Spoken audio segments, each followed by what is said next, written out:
Olá, como podem ver, ficamos com o tema Biblioteca Escolar, Gestão e Formação do Acervo.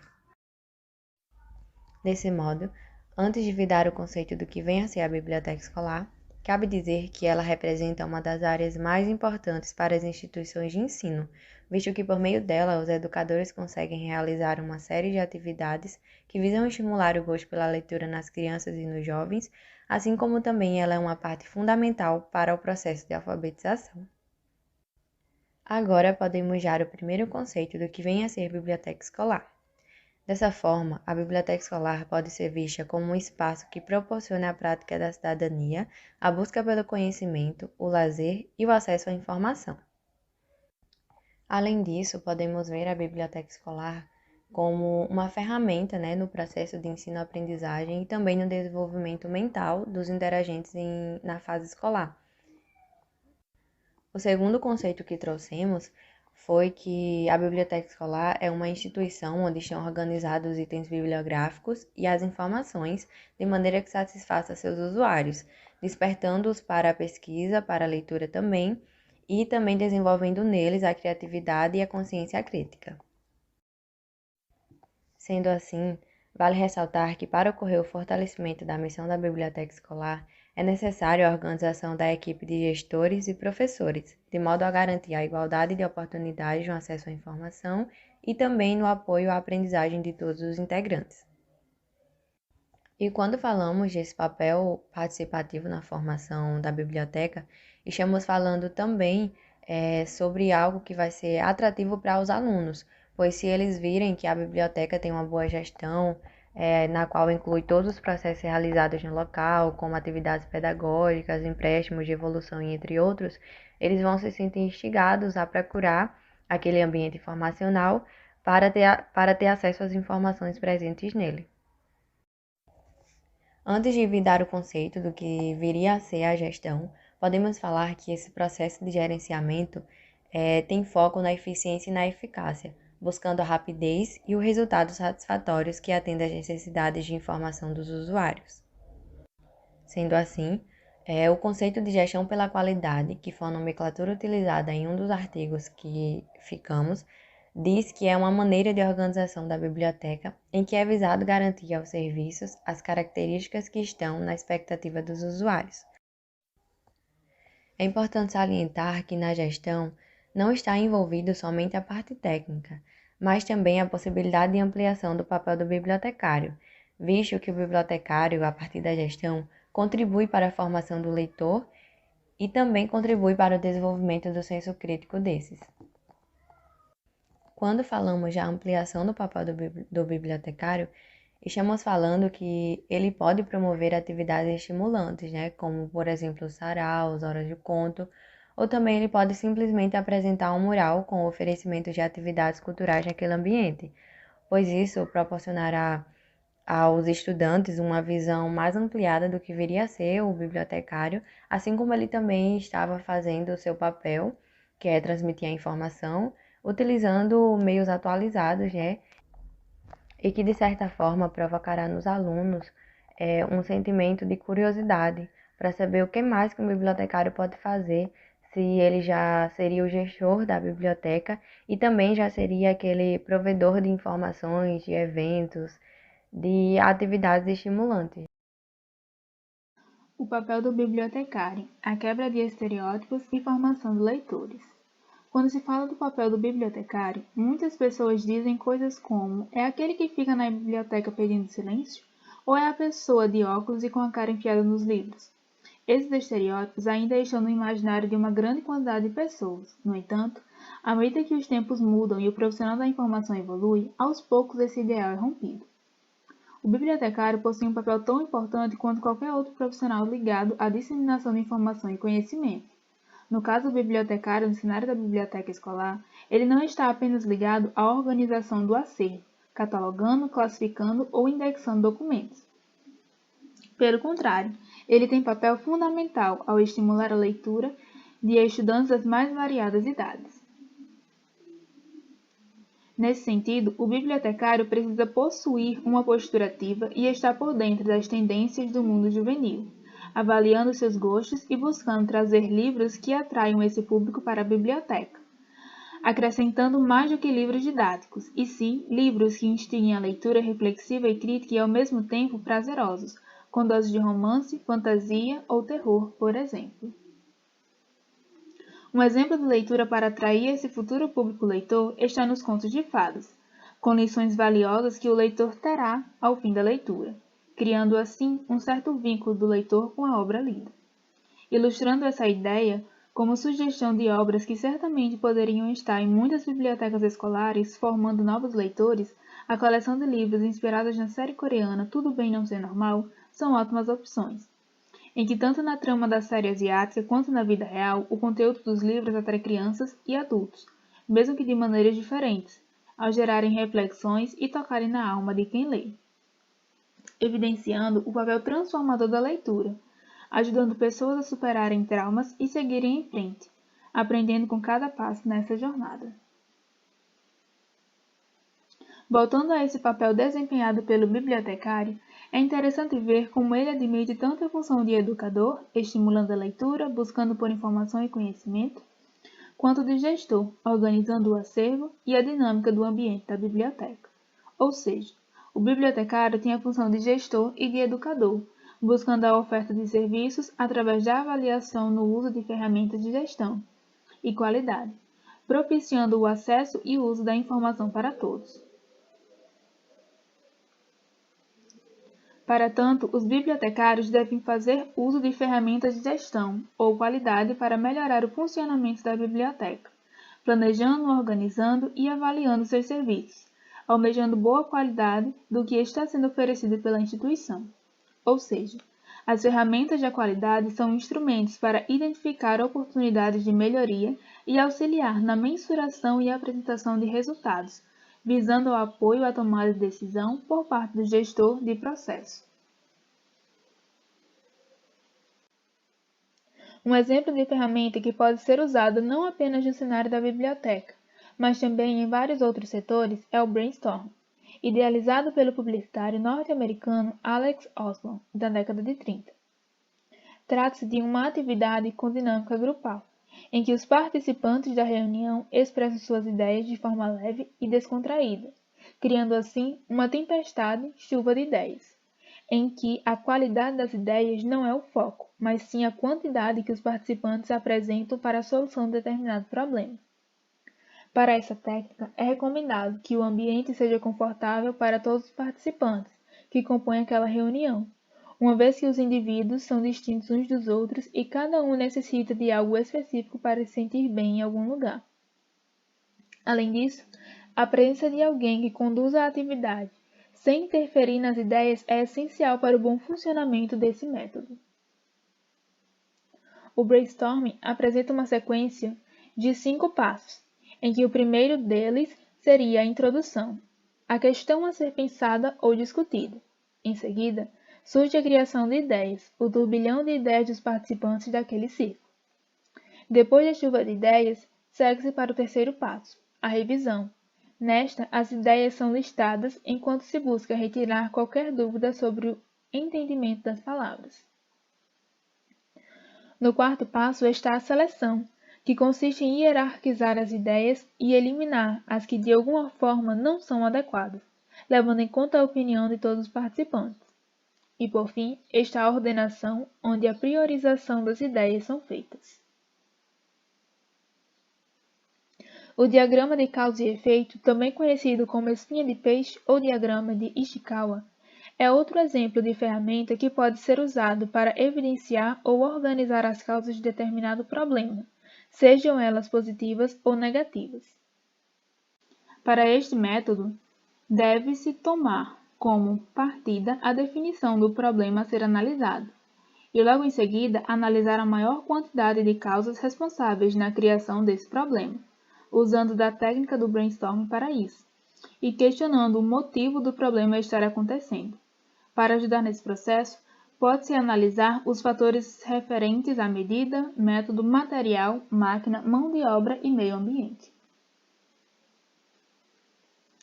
Outra ferramenta que pode ser usada pelo bibliotecário nessa avaliação de seu trabalho é o diagrama de Pareto, que consiste na inserção dos dados, obtidos através de pesquisas de opinião, formulários ou caixas de sugestão, em gráficos de barras, auxiliando a identificação das regiões com maior número dessas ocorrências problemáticas, bem como em como consertá-las. O diagrama, com os princípios do economista italiano Vilfredo Pareto, possui em seu eixo vertical a frequência de determinado acontecimento e os tipos de problemas em seu eixo horizontal. Um pouco semelhante ao diagrama de Pareto, o histograma, ou diagrama de frequência, faz a medição dos dados, tempo, temperatura e altura, etc., e os distribui conforme a frequência que aparecem, informando visualmente a concentração dos dados verificados. Nesse sentido, o histograma é uma representação gráfica em barras de dados que são divididos em classes, em que toda a população do problema, caso, é analisada. Para a criação do histograma, é necessário seguir a seguinte sequência. Passo 1. Saber a quantidade da população analisada. Saber quantos valores foram coletados. Passo 2. Determinar a amplitude da população, ou seja, saber o maior e o menor resultado da população. Passo 3. Dividir a amplitude em categorias, uma vez que quanto maior o número de classes, mais pontual será a análise dos dados. E passo 4. Determinar o tamanho e o limite das classes. Passo 5. Construir uma tabela da frequência em que os dados aparecem. E passo 6, que seria construir o histograma com base na tabela.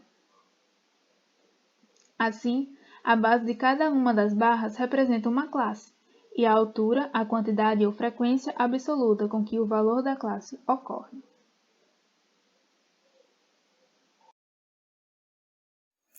A matriz de priorização Guth é uma alternativa onde a priorização das ações da gestão é o foco.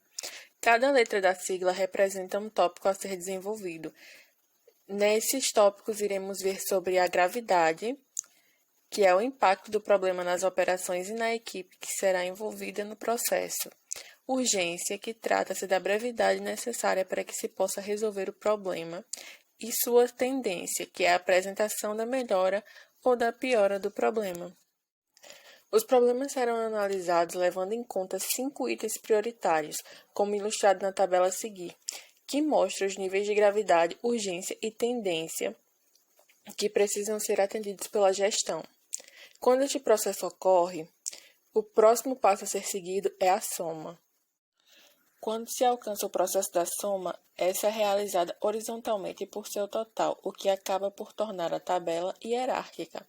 A tabela ao lado mostra a priorização Guth aplicada na impossibilidade de acesso e uso de informação em bibliotecas, dividida em material, método, mão de obra e máquina.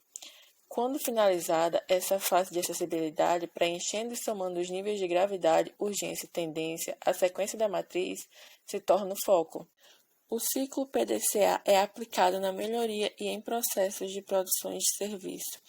Utiliza-se quando se quer definir, planejar e implantar processos, sendo ele dividido em 4 fases, sendo elas verbos da língua inglesa, que significam planejar, fazer e agir. No planejamento, ocorre a identificação do problema. Na parte de agir, você envolve as pessoas que estão recebendo o projeto, analisar se tudo ocorreu bem e depois compartilhar o processo e a reflexão do que foi o resultado gerado. O quadro a seguir mostra o PDCA sendo aplicado na visão da gestão em biblioteca escolar e a visão empresarial. Primeiro, identificaram a necessidade de aumentar as vendas. Logo após, analisaram que existem zonas não alcançadas pelos vendedores. E, em seguida, planejaram dividir as regiões não exploradas pelos vendedores e treinar sua abordagem. Quanto à execução, é o treinamento da equipe e a implantação das fases. Já a checagem ocorreu a partir do 2º mês, o que causou a estabilização do faturamento nos meses seguintes. E, para finalizar com a ação de correção que não foi necessária. O fluxograma facilita a identificação de pontos críticos do processo, esclarecendo os limites do mesmo.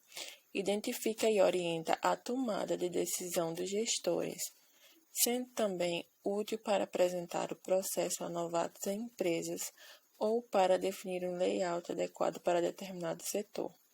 Ele deve trazer o máximo de informações possíveis a seus usuários, mas para que não fique carregado, é necessário auxílio de diversas ferramentas. Na imagem a seguir, há o exemplo dos símbolos presentes no fluxograma e seus significados. Para utilizá-las, inicia-se definindo o processo a ser desenhado. Depois é criado um macrofluxo do processo para identificação de atividades e seus responsáveis. E, por fim, o desenho do processo, como deve ser realizado. Neste ponto, tem-se então o processo mapeado da maneira como deve ser executado. O 5W2H é a estruturação de pensamentos de forma organizada e materializada para que sempre seja encontrada a melhor opção antes de implantar soluções no negócio. É necessária a maior clareza possível nesse processo por parte dos colaboradores da empresa. Os 5W representam em inglês os referentes ao mapeamento sobre 1. O que será feito. 2. Qual período de tempo. 3. Todos os motivos pelo qual tal tarefa será realizada. 4. Em qual área? E 5. Quem fará o quê? Os dois Hs em inglês representam nas tabelas como o processo será feito e quanto será gasto para realizá-lo, sendo esse processo algo que elimina qualquer dúvida que possa surgir sobre ele e o seu funcionamento. O quadro a seguir mostra o 5W2H aplicado sobre a aquisição de acervo.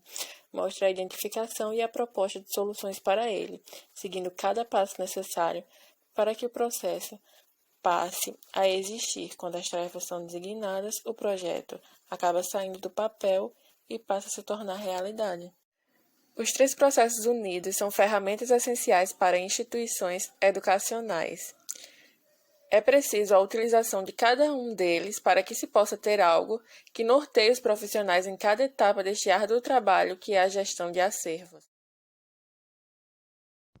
O que é o acervo? O acervo significa grande quantidade de algo, abundância. É uma palavra proveniente do termo latino acervus, coleção. Acervo é uma palavra utilizada para fazer referência a uma coleção de obras ou bens que fazem parte de um patrimônio. Acervo na biblioteca escolar. O acervo ou coleção na biblioteca escolar consiste em uma tarefa criteriosa, devido ao público ser composto em sua grande maioria por crianças e jovens.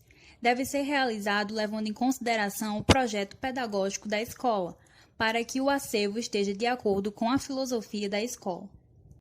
Aqui tem uma citação, onde os autores ressaltam o que foi mencionado anteriormente, sobre o acervo da biblioteca escolar, na qual o acervo deve ser composto por obras que estejam de acordo com o projeto pedagógico e com a filosofia da escola. Os autores mencionam que deve ser selecionado o material cujos conteúdos sejam claros, exatos e dentro das características da unidade de informação, e principalmente dentro do conteúdo dos programas das disciplinas oferecidas pela instituição a qual a unidade de informação está vinculada. Instrumentos auxiliares para formar o acervo. Segundo Vergueiro, são caracterizados como instrumentos auxiliares, catálogos de editoras, sugestões dos alunos, professores, funcionários da escola e comunidade em geral. Vale destacar também que é necessário conhecer quais são os modelos de aquisição para escolher qual o melhor modelo para a sua unidade de informação. Composição do acervo.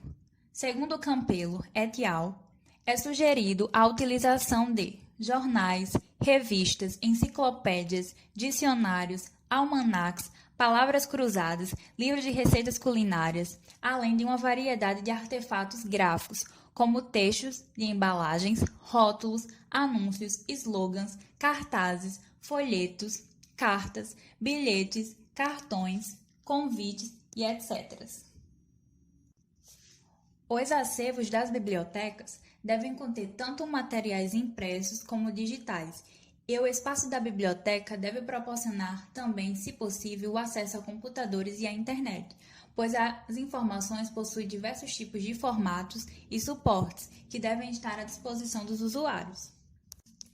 Vale ressaltar que o acesso às coleções e aos serviços deve orientar-se nos preceitos da Declaração Universal dos Direitos e Liberdades do Homem, das Nações Unidas, e não deve estar sujeito a qualquer forma de censura ideológica, política, religiosa ou a pressões comerciais. Importância do estudo de usuário para a formação do acervo. É necessário, antes de realizar a seleção para aquisição e formação de um acervo, fazer uma pesquisa para conhecer os usuários, ou seja, a comunidade da unidade de informação, para assim compor um acervo adequado. Pois, como diz G6, o acervo também é importante para desenvolver os produtos e serviços da biblioteca. Continuando a falar sobre a importância do estudo de usuário para a formação do acervo, temos uma citação. O desenvolvimento de coleções em bibliotecas escolares é elaborado com o intuito de satisfazer o perfil de seu interagente, sendo difícil atender todos os interesses do público da biblioteca sem antes consultá-los e analisar suas necessidades de estudo e aprendizagem, pois se bibliotecas escolares dispuserem de materiais de boa qualidade, eles retribuem através do crescimento individual do leitor durante sua permanência na fase da escola e depois em sua formação. Agora trazemos um exemplo de escola, na qual o acervo da sua biblioteca escolar é composto de acordo com o projeto pedagógico e a filosofia da escola.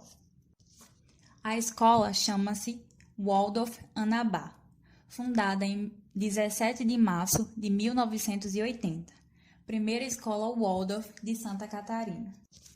A pedagogia Waldorf considera as diferentes características das crianças e jovens segundo sua idade aproximada. O mesmo ensino é dado de acordo com essas características. O mesmo assunto nunca é dado da mesma maneira em idades diferentes. Mantida pelos professores e colaboradores por meio de uma associação. A biblioteca da escola chama-se João Guimarães Rosa. Está situada no prédio do refeitório, possui uma rampa, é administrada por uma pedagoga que recebe a ajuda de mais 2 professores. A pedagoga realiza o atendimento aos usuários, organiza, identifica e faz empréstimos. A biblioteca adotou o software Biblioteca Fácil, cujo acervo está em fase de inclusão, bem como as decisões relativas à aquisição do acervo. A biblioteca está inserida na mesma filosofia da escola e o seu acervo é composto por materiais que estão inseridos nas disciplinas e na filosofia da escola. Por isso, é de grande valia fazer um estudo de usuário da unidade de informação para fazer um acervo adequado. Além disso, a biblioteca recebe por meio da comissão de aquisição sugestões dos pais, professores e dos alunos para compor o acervo. Formação do acervo em uma biblioteca escolar. Para a formação do acervo de uma biblioteca escolar, há alguns passos a seguir, como estudar a comunidade, um tópico que já foi discutido anteriormente, ter uma política de seleção, um processo de seleção, uma aquisição, o desbastamento e a avaliação. Mas isso não é o fim, pois por ser um processo cíclico, há necessidade de refazer todo o processo rotineiramente. A metodologia de ensino da instituição também deve ser levada em conta, assim como a opinião dos alunos. E para que haja tal harmonia, é imprescindível que o bibliotecário tenha uma boa relação com o corpo docente e docente da instituição em que trabalha, para que possa haver diálogos e trocas, o que coloca tanto o bibliotecário como sua comunidade no eixo central dessa atividade. A formação do acervo em uma biblioteca escolar. É relevante destacar que a seleção de materiais é uma tarefa bastante criteriosa, ainda mais quando se leva em conta o contexto da biblioteca escolar, onde crianças e adolescentes, principalmente, estão se formando não apenas no sentido acadêmico, mas também pessoal. E justamente por isso, é de extrema importância que o acervo seja livre de censura e biases por parte do bibliotecário, diversos não apenas em assuntos, mas também em formatos, sejam físicos ou digitais. Essa frase do slide foi retirada do manifesto da IFA em conjunto com a Unesco, que diz que o acesso às coleções e aos serviços não deve estar sujeito a qualquer forma de censura ideológica, política, religiosa ou a pressões comerciais. Tem também a importância do acervo da biblioteca escolar para a pesquisa escolar. A autora Martucci define a pesquisa escolar como a busca de informações e materiais nas mais diferenciadas fontes para um posterior momento do trabalho conjunto, na sala de aula, no qual todos são autores, colaborando para um objetivo compartilhado.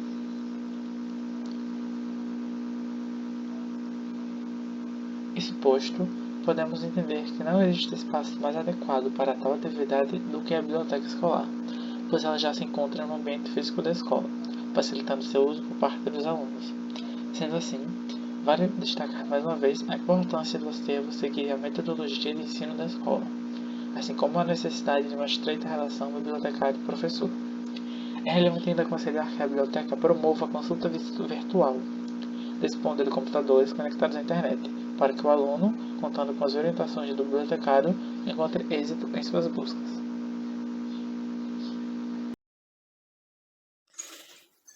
E para concluir, ambos os temas abordados neste trabalho se convergem quando falamos sobre instrumentos e organização e gestão de acervo. Não haverá qualquer evolução sem eles. Em qualquer ambiente, principalmente quando se fala em biblioteca escolar, o foco tem que ser sempre o usuário e em como tornar um ambiente acessível por meio de minucioso trabalho em equipe. Apontando assim 4 partes essenciais e em comum que são avaliação, acessibilidade, coletividade e pesquisa, encerramos com a reflexão de que, como falou Ranganathan, a biblioteca é um organismo em crescimento e para que este crescimento e desenvolvimento ocorra, é necessário paciência, cautela, investimento, gestão e formação.